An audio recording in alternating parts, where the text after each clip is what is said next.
नमस्कार दोस्तों, हम आज फिर एक नए टॉपिक के साथ आ गए हैं। भारत में देशद्रोह के अंतर्गत कौन कौन से काम आते हैं, ये आज का टॉपिक है। आप देख रहे हैं विचार अपना ऑनलाइन स्टडी, देखते रहिए, कुछ नया सीखते रहिए। चलिए शुरू करते हैं। यदि देश का कोई नागरिक देश के संसाधनों का उपयोग करता है तो उस नागरिक का यह कर्तव्य है कि ज़रूरत पड़ने पर देश की सेवा के लिए भी तैयार रहे। लेकिन कुछ लोग देश के संसाधनों का उपयोग देश के खिलाफ ही करने लगते हैं, इसलिए ऐसे लोग को देश का हितैषी नहीं कहा जाता। हालांकि यह भी सच है कि बहुत से लोग यह नहीं जानते कि आखिर कौन से काम देशद्रोही की श्रेणी में आता है और कौन सा काम देशद्रोही की श्रेणी में नहीं आता है। इस लेख में ऐसे ही कार्यों के बारे में बताया जा रहा है जो कि देशद्रोह के अंतर्गत आते हैं। भारत में देशद्रोह कानून का इतिहास। देशद्रोह कानून को भारत में सबसे पहले 1837 में थॉमस मैकॉले द्वारा भारतीय दंड संहिता की धारा 113 के माध्यम से पेश किया गया था। अंग्रेज़ों को इस कानून की ज़रूरत इसलिए पड़ी थी क्योंकि भारत के विद्रोही गुट लगातार अंग्रेज़ों के शासन के खिलाफ देश में धरना और प्रदर्शन कर रहे थे। अर्थात अंग्रेज इनकी हुकूमत के खिलाफ लड़ने वाले भारतीय स्वतंत्रता सेनानियों को जेल में डालने के लिए देशद्रोह का कानून लगाते थे। ध्यान रहे कि 1860 की मूल भारतीय दंड संहिता के देशद्रोह का कानून मौजूद नहीं था, लेकिन 1870 में ब्रिटिश सरकार ने भारतीय दंड संहिता में संशोधन किया और धारा 124A को इसमें जोड़ दिया। इस प्रकार हम कह सकते हैं कि भारत में देशद्रोह के कानून ने 1870 में जन्म लिया था।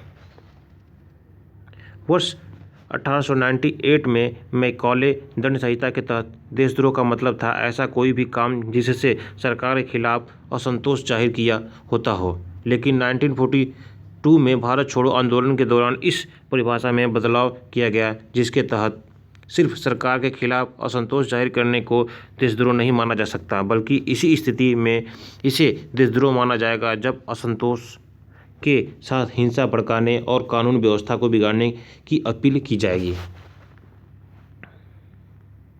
देशद्रोह से जुड़े कानून। ऑक्सफोर्ड एडवांस्ड लर्नर डिक्शनरी के अनुसार देशद्रोह शब्द का अर्थ है यदि कोई व्यक्ति शब्दों या कार्रवाई के माध्यम से सरकार का विरोध करने के लिए लोगों को भड़काता है तो ऐसा कार्य देशद्रोह की श्रेणी में आता है।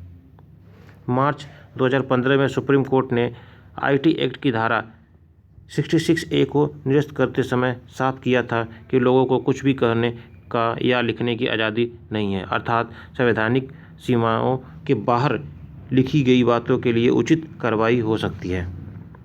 संविधान ने जानकार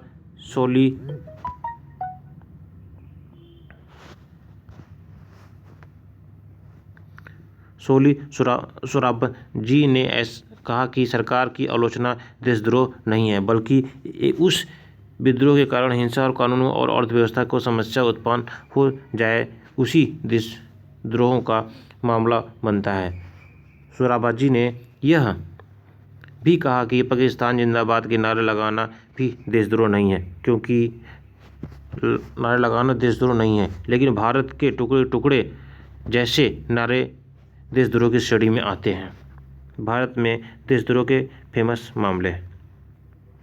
देश में 2014 से 2017 की अवधि में देशद्रोह के मामलों में 165 लोगों को गिरफ्तार किया जा चुका है। जो 14 से 2017 के अवधि के बीच में कम से कम 165 लोगों को गिरफ्तार किया जा चुका है। क्राइम रिकॉर्ड ब्यूरो के आंकड़ों के अनुसार 2014 में देशद्रोह के 47 मामले दर्ज किए गए थे, जिसमें 72% मामले सिर्फ बिहार झारखंड में दर्ज हैं। बिहार झारखंड में इन आंकड़ों के लिए नक्सलवाद को जिम्मेदार माना जाता है। भारत में देशद्रोह के कुछ चर्चित मामले इस प्रकार हैं। वर्ष 2016 में JNU में देश विरोधी नारे लगाने के आरोपी कन्हैया कुमार और अन्य पर देशद्रोह का मामला दर्ज किया गया, लेकिन बाद में दिल्ली उच्च न्यायालय ने आरोप सिद्ध न होने के कारण जमानत दे दी थी।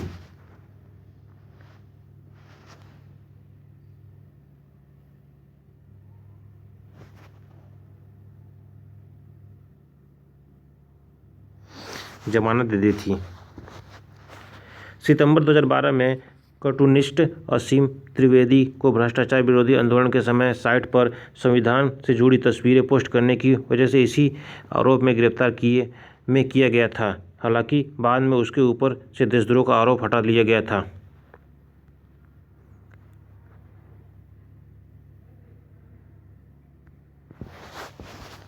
दो 2010 में अंध अरुंधति राय और हुर्रियत नेता सैयद अली शाह गिलानी पर कश्मीर माओवासियों के पक्ष में एक बयान देने की वजह से देशद्रोह के तहत मुकदमा दर्ज किया गया था। 4 वर्ष 2007 में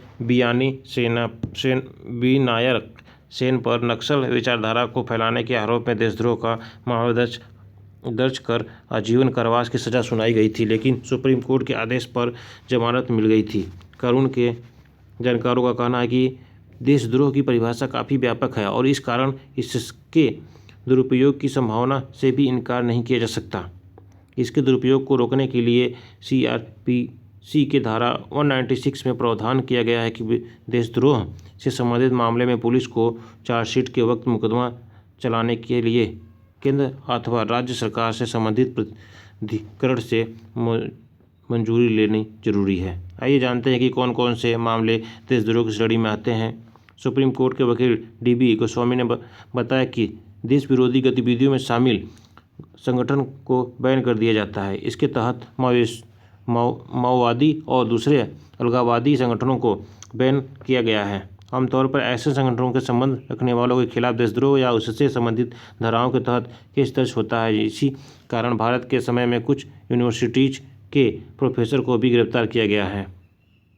यह जानना जरूरी है कि अगर कोई संगठन देशद्रोही विरोधी है और उसके अनजाने में भी कोई संबंध रखता है तो इसके साहित्य को और लोगों तक पहुंचाता है तो ऐसे लोगों को सहयोग करता है, जैसे लोगों के साथ किसी भी तरह की साठगांठ रखता है, देशद्रोह का मामला बन सकता है। इसलिए लोगों को अनजाने में भी किसी को ऐसे संगठन या ऐसी विचारधारा वाले लोगों से संपर्क नहीं रखना चाहिए।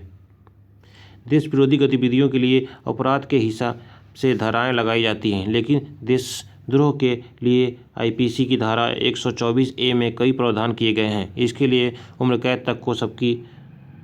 कैद भी हो सकती है। इसके तहत देश के खिलाफ लिखना, बोलना या संकेत देकर या किसी अभिव्यक्ति के जरिए विद्रोह करना या फिर नफरत फैलाना या ऐसी कोशिश करना या किसी ऐसी कोई भी हरकत जो देश के प्रति नफरत का भाव रखती हो वह देशद्रोही कहलाएगी।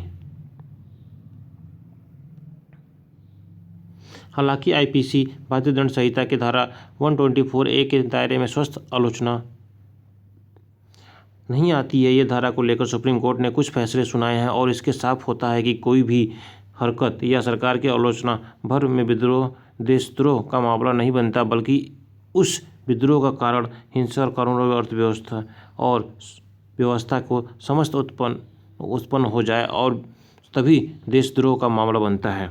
IPC की धारा 121 में देश के खिलाफ युद्ध छेड़ने वाले आतंकवादी गतिविधियों में शामिल को सजा दिए जाने का प्रावधान है। अगर कोई शख्स भारत के खिलाफ युद्ध करता है या ऐसी कोशिश करता है या ऐसे लोगों को बढ़ावा देता है जो 10 साल देता है तो 10 साल या उम्र कैद से लेकर फांसी तक की सजा हो सकती है।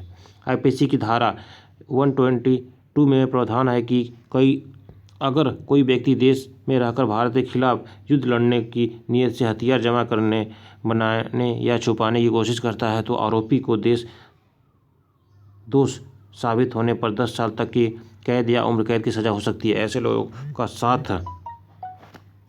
साथ देने वालों के लिए धारा 132 में 10 साल तक की कैद का प्रावधान है।